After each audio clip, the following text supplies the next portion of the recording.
The Battle of Bristol is in the books. Tennessee took a few what could be knockout blows early on, but they sustained them and fired back for a 45-24 win over Virginia Tech. Mark Rogers TV and SEC Breakdown brings in Mike Laval, who also joins me on SEC Breakdown every Wednesday night and 4 segments throughout the week, and also Last Word on Sports. Mike, 14-0 out of the gate, Hokies. A lot of Vols fans had to be reeling at that point, considering the near debacle against App State. Yeah, Mark, it didn't look good in the first quarter. The first quarter looked a lot like the Appalachian State game, very lackluster performance on the offense and the defense, a bend and break kind of defense. I believe Tennessee had 10 total plays for 28 yards in the first quarter, which just wasn't going to build the momentum they needed to win against the talented but young Virginia Tech team. So the first quarter was a nightmare for Vols, not how they wanted to start out. It was a carbon copy of the Virginia Tech game, or correction, the Appalachian State game. Virginia Tech owned the line of scrimmage in the first quarter. So that's a quarter that Tennessee fans want to put behind. They're going to remember second, third, and fourth quarter. They're not going to remember the first quarter of this game. So what stands out in regards to what turned this thing around for the Vols? What makes this effort and encouragement for diving into SEC play soon?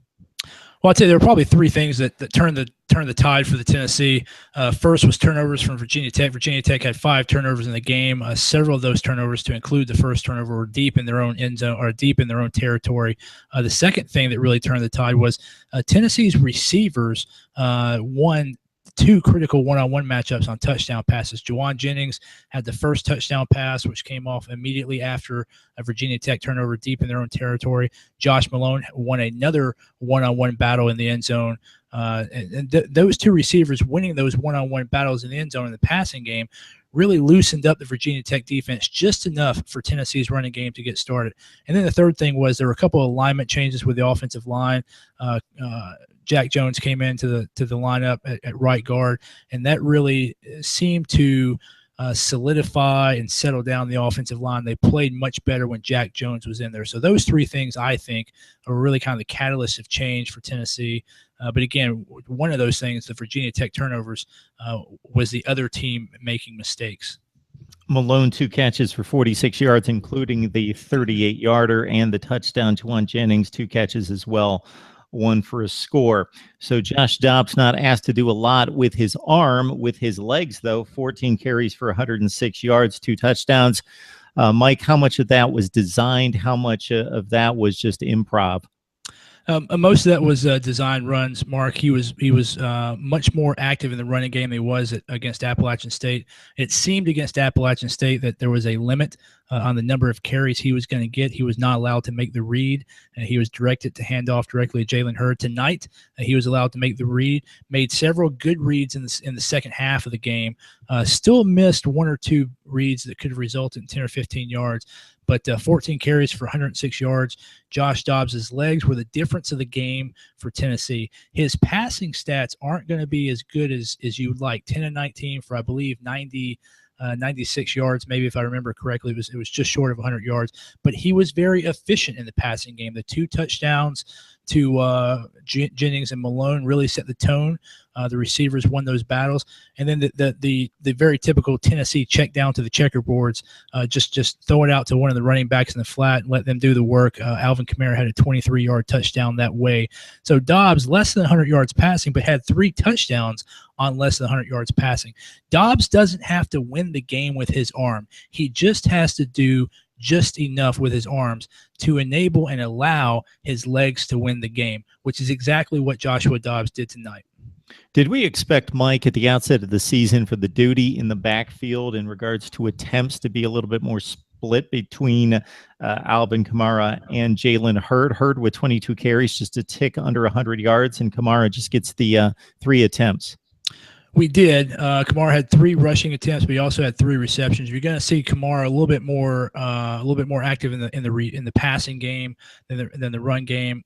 In my game grades article that'll be published later tonight for Last Word on collegefootball.com, I talk about during the offseason, there was a promise of the two-back set with Hurd and Kamara in the backfield at the same time. We saw that 2 or 3 times tonight.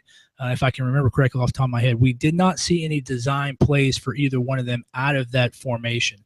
So I think when we get to Florida and Georgia, A&M, and Alabama, that stretch beginning 2 weeks from now, I think you're going to see a lot more of Hurd and Kamara in the backfield at the same time with design plays designed to read off the defense and either run Hurd up the middle in the 2-3 hole, or have Kamara go off tackle or even in the flat and let Josh Dobbs read those defenses. But after the first 2 games, we have seen more Hurd than we would have. Tennessee would like to get Kamara 10 touches a game. He had 6 tonight, so they're still a little bit weighted towards Hurd in the carries. I think that's just a factor of they haven't been able to put together a lot of sustained drives, so they're still under the number of plays they want to run, which limits the number of touches each player is going to get.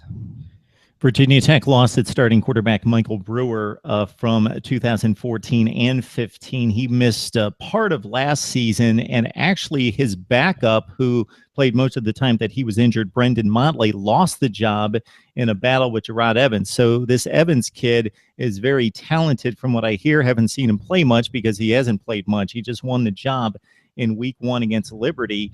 Isaiah Ford, a very capable receiver, maybe the best in the ACC, had 5 catches for 51 yards, only a 14-yarder, his longest. So I don't know if this passing attack was a good enough test to evaluate the secondary and the pass rush, but your thoughts about going up against Isaiah Ford, one of the best in the country, and the Hokies passing attack?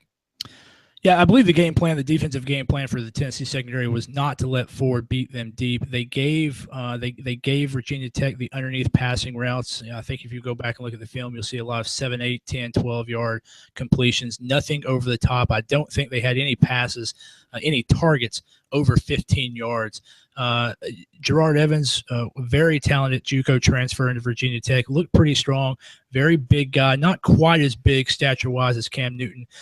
Doesn't have the arm strength of Cam Newton either, but kind of that prototype, a guy that can throw the ball fairly well, and a guy that's big and hard to take down. Think of Cardell Jones, a little bit bigger than Jalen Hurd at Alabama. Promising future, I think, for Virginia Tech and Gerard Evans, particularly under the tutelage of Justin Fuente.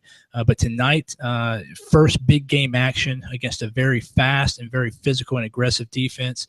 He just wasn't able to carry.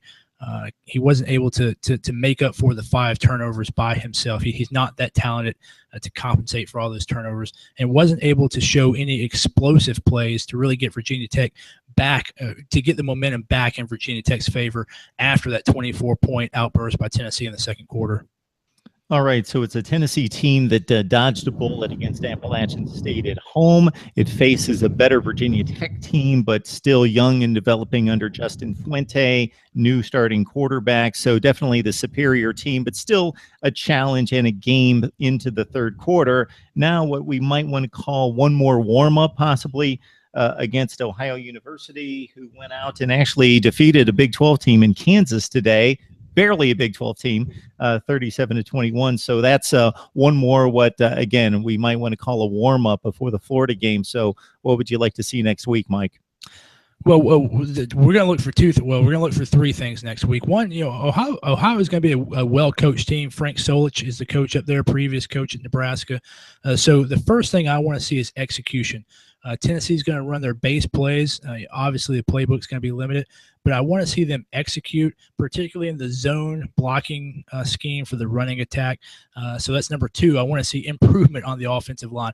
I'm very interested to see how Tennessee comes out as far as the formation of the offensive line. Is Jack Jones going to be in the starting lineup, or will Coleman Thomas be back under center at the start? And will they keep Kendrick